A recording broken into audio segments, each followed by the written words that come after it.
কাছ থেকে দেখেছেন, চিনেছেন, শুনেছেন, জেনেছেন, সেই বরেণ্য শিল্পী আমাদের মাঝ থেকে বিদায় নিয়েছেন। লালনকে যিনি উচ্চ মাত্রায় নিয়ে গেছিলেন, নিশ্চয়ই আপনি সেই বিষয়টা আপনার ভালো জানা আছে। এই বিষয়ে একজন আমাদের শূন্যতার সৃষ্টি হচ্ছে কিনা,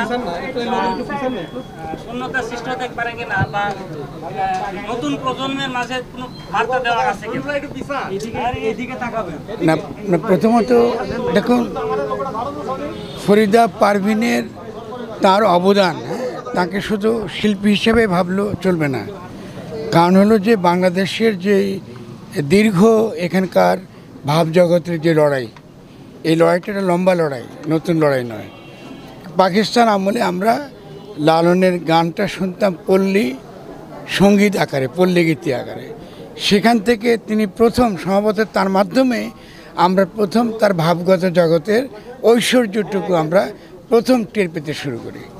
ফলে তিনি, তার ভূমিকাটা অনন্য হবে, এটা অতুলনীয় একটা ব্যাপার হবে। তাকে তুলনা করাটা খুব ভুল হবে।